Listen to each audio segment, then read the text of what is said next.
కడప జిల్లా బ్రహ్మంగారి మఠం సహకార పరపతి సంఘం అధ్యక్షునిగా తెలుగుదేశం మండల నాయకుడు ఎల్లటూరు సాంబశివారెడ్డి ప్రమాణ స్వీకార కార్యక్రమం మండల కేంద్రంలోని సహకార పరపతి సంఘం బ్యాంకు దగ్గర ఘనంగా నిర్వహించారు. ముందుగా ఊరేగింపుగా శాసనసభ్యులు Putta Sudhakar Yadav, Mydukur market yard chairman AP Ravindra, బ్రహ్మంగారి మఠం తెలుగుదేశం పార్టీ మండల అధ్యక్షుడు చెన్నుపల్లి సుబ్బారెడ్డి, తెలుగుదేశం పార్టీ నాయకులు, కార్యకర్తలు, అభిమానులు గ్రామ ప్రజలతో ఊరేగింపుగా సోమిరెడ్డిపల్లి గ్రామం నుండి బయలుదేరి బ్రహ్మంగారి మఠం మండల కేంద్రంలోని సహకార పరపతి బ్యాంకు వరకు ఊరేగింపుగా బయలుదేరి రావడం జరిగింది. అనంతరం అధ్యక్షునిగా సాంబశివారెడ్డి ప్రమాణ స్వీకారం శాసనసభ్యులు పుట్టా సుధాకర్ యాదవ్ బ్యాంక్ అధికారుల సమక్షంలో నిర్వహించారు.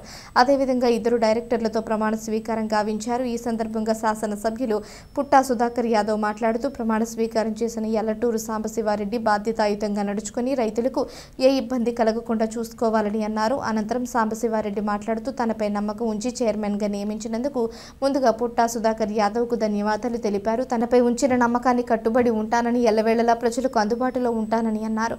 ఈ కార్యక్రమంలో కానాల మల్లికార్జున్ రెడ్డి, పూజ, శివయ్య, సుధాకర్ యాదవ్, శ్రీనివాసులు, గంగరాజు, రామరారెడ్డి తదితరులు పాల్గొన్నారు. మన బ్రహ్మంగారి మఠం మండలంలో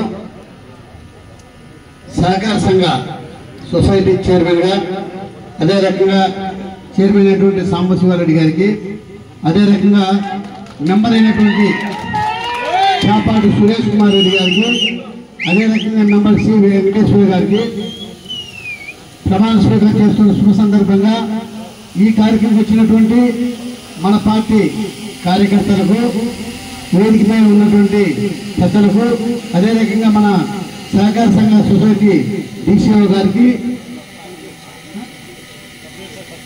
సత్యానంద్ గారికి, ఇంకా ఎంఆర్ఓ గారికి, ఎంఓ గారికి, ఇంకా వేదిక పైన పెద్దలకు, పాత్రికేయులకు అందరికీ నమస్కారం. ఇది ఒక శుభదినం. ఎందుకంటే ప్రమాణ స్వీకారం చేసినామంటే ఒక అధికారం చేతికి వచ్చినట్టు.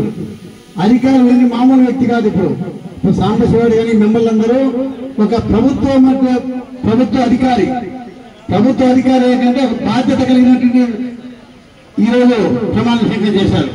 చాలా సంతోషంగా ఉంది. ఎందుకంటే మన మఠం మండలంలో ఈ రకంగా చేయి ముందు పెట్టి ప్రమాణ స్వీకారం చేయడం అనేది నాకు గుర్తుకొస్తుంది. ఎట్లంటే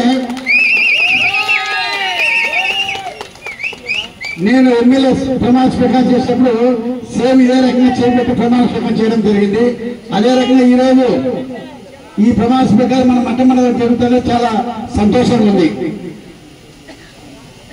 సహకార సంఘము అనేది సుమారు 1957లోనే, అంటే ఇప్పటికి ఎన్ని సంవత్సరాలు అయింది? ఇది ఒక 25, అదొక 43, 68 సంవత్సరాలు సహకార సంఘం ఏర్పరిచారు. ఆ రోజు సహకార సంఘం ఎందుకు ఏర్పడతారు? మామూలు రైతులకు ఎంతో ఇబ్బందిగా ఉన్నా, కొంతమంది ఇప్పుడు చెప్పారు, డీసీ గారు డీటెయిల్స్ చెప్పారు మీకు.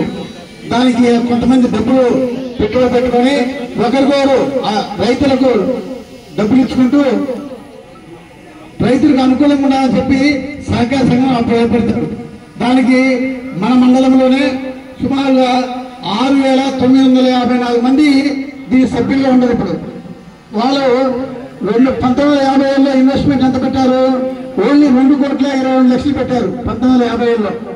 ఈ రోజు దీని ఇన్వెస్ట్మెంట్ ఎంత వచ్చిందంటే 36 కోట్ల రూపాయలు దీని మీద ఇన్వెస్ట్మెంట్ అయింది.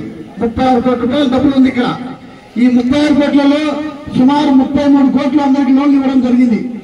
లోన్లు తీసుకున్న తర్వాత మళ్ళీ కట్టాలి. ఏదో దొంగ పాస్బుక్లు తీసుకొచ్చి అవన్నీ పెట్టి ఇవన్నీ చేస్తే అవుతుంది. అటువంటి వాళ్ళకి శిక్ష పడుతుంది ఖచ్చితంగా. దాని మీద ఎటువంటి ఆలోచన లేదు.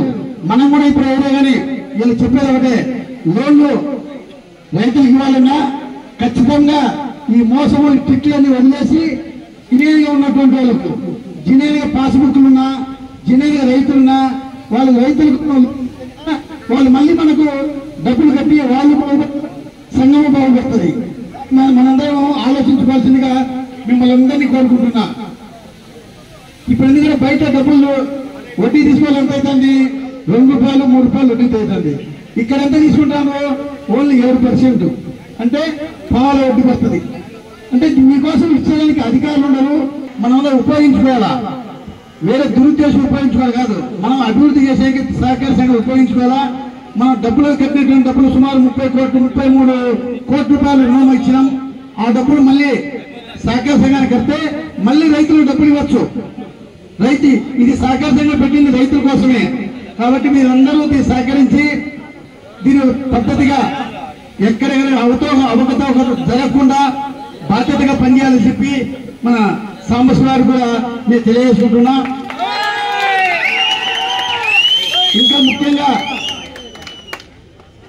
నా సొంత మండలం ఇది. నా మండలాన్ని చాలా అభివృద్ధి చేయాలని చెప్పి నాకు చాలా కోరికలు ఉన్నాయి. దానికి మీరందరూ సహకరించాలా. ఎందుకంటే కొన్ని అడ్డంకులు జరుగుతూ ఉంటాయి. దాన్ని అన్ని మనం ముందు పెట్టి మన మండలాన్ని అభివృద్ధి చేసుకోవాలని చెప్పి సంకల్పంతో మనం ముందుకు పోవాలా. ఈరోజు ముఖ్యంగా ఎందుకంటే ప్రమాణ స్వీకారం మనం మొట్టమొదటిగా మన మండలంలో చేయడం జరుగుతుంది. ఇది కూడా చాలా సంతోషకర విషయం. నేను అనుకోలే, ఊహించలే, ఇది కలిసి వచ్చింది.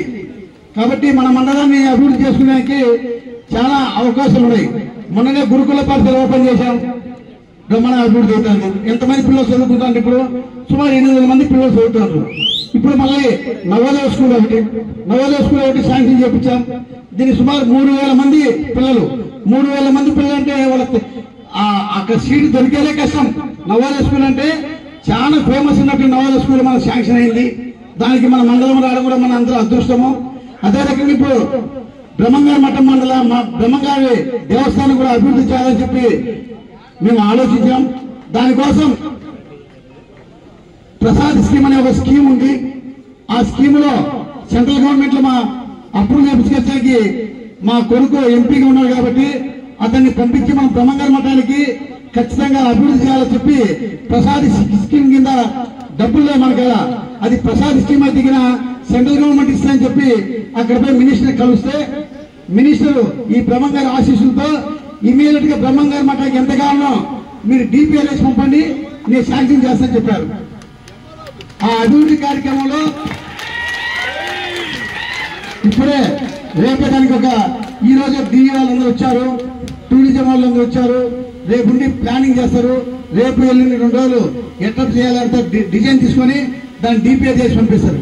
ముఖ్యంగా మన మఠం మండలంలో ఎక్కడంటే మా కోరిక సెంట్రల్ ఉన్నటువంటి ఏరియా బ్రహ్మంగారి దేవస్థానము, ఆ తర్వాత కక్కయ్య మఠం స్వామి దేవస్థానము, అదే రకంగా పోలారమ్మ గుడి దేవస్థానము, ఇవన్నీ ఎవరు ఊహించే రీతిలో అభివృద్ధి చేయాలని చెప్పి నా ఆకాంక్ష ఉంది. దానికి మీరందరూ కూడా సహకరించాలా. మన మీద సంకల్పం ఉండాలా. మనం ఏం చేయాలని సంకల్పం ఉంటే ఏదైనా సాధించగలుగుతాం. నాకు మన మండలాన్ని ఎంతో ఇరుక్కుపోయిన మండలం. ఎందుకంటే మన మండలం పైన ఎవరు పెద్ద ఆశ చూపించాలి కాదు. ఎందుకంటే ఏ ప్రభుత్వానికైనా కూడా అప్పుడున్నటువంటి కాంగ్రెస్ ప్రభుత్వానికి కానీ తెలుగుదేశం ప్రభుత్వానికి అప్పుడున్నటువంటి ఇంతకుముందు ఎవరికైనా 500 ఓట్లు తక్కువ ఎక్కువ వచ్చేది. ఎవరికి ఇచ్చిన 500 ఓట్లు వచ్చేది. దాని గురించి అంత పట్టించుకోవడం ఎందుకంటే ఇక్కడ పట్టించుకోవడంలే. నా మండలము ఇప్పుడు అదే రవీంద్ర రెడ్డి చూస్తే కాజీపేట బ్రహ్మాండ అభివృద్ధి చేసుకున్నాడు, రఘురామరెడ్డి చేపాడు మండలం అభివృద్ధి చేసుకున్నాడు. మన మండలం ఎన్నుకోలిపోయింది, అవునా కదా? మన మండలం పట్టించుకునే నాదులు లేరు. ఈ రోజు మీ అందరి ఆశీస్సులతో నాకు ఈ మండల వాసిగా నాకు అవకాశం కలిగి వచ్చింది. కాబట్టి నేను కూడా నా మండలాన్ని అభివృద్ధి చేసుకోవాలి, నా మండలం అభివృద్ధి చేయాలి అనే ఆకాంక్ష నాకు కూడా కోరిక ఉంది. కాబట్టి ఈ బాటలో మనం అందరం ముందుకు పోదాం. ఒక్కోటి కాదు, ఇంతకుముందు మనకు లాస్ట్ 2014-19లో సింగిల్ బెడ్ ట్రాన్స్ఫర్స్ లేవు. మనకు సుమారు 5,000 సింగిల్ బెడ్ ట్రాన్స్ఫర్ మన మండలానికి ఆ రోజు చేయించిన. ఇక్కడనే ఒకటి సబ్ స్టేషన్ లేదు మనకు. సబ్ స్టేషన్ నేనే తెప్పించిన. ఇంతకుముందు నాయకులు ఏం చేసింది నాకు అర్థం కాదు. నేను మాత్రం గట్టి చేసిన. ఇంకా మన మండలంలో కొత్తగా శ్మశానాలు కట్టియాలనుకుంటున్నా. దానికోసం సుమారు ఇప్పుడే సుమారు 5 పంచాయతీలకు శ్మశాన శాంక్షన్ చేసిన.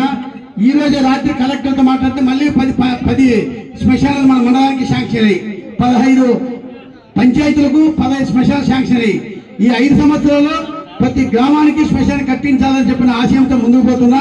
దానికి అందరూ మీరు సహకరించాలా. మనమందరం అనుకుంటూ సాధ్యమేది ఏది లేదు, ఏమైనా సాధించగలుగుతాం. కాబట్టి మనము ఇక్కడి నుంచి నందిపల్లి వరకు రోడ్డు కావాలా. అదే రకంగా సౌదరపల్లి నుంచి అట్లా సిద్ధగారి మఠం రూట్ మళ్ళీ అక్కడ అంగంపల్లి వరకు అదే రోడ్డు కావాలా. అదే రకంగా ఇప్పుడు మల్లెపల్లి నుంచి మన మఠానికి కూడా డబల్ రోడ్ కావాలి ఇక్కడికి. ఇవన్నీ మేము ప్లాన్ లో ఉన్నాము. మా కోరిక ఉంది ఆశయం చేయాలని. దానికి ఆ బ్రహ్మంగా ఆశీస్సులతో మనకు అవకాశం కల్పించి వచ్చింది కాబట్టి బ్రహ్మంగా ఆశీస్సుంటే మనం అనుకునేవి కంప్లీట్ అయితే అని చెప్పి నేను ఆశిస్తున్నా. కాబట్టి ఈరోజు చాలా సంతోషకర విషయము. మొట్టమొదటిసారిగా సాంబశివాడి బాధ్యతగా గవర్నమెంట్ అధికారిగా ఈరోజు ప్రమాణ స్వీకారం సంతోషం చెప్పి తెలియజేసుకుంటూ సెలవు చేసుకుంటున్నాం.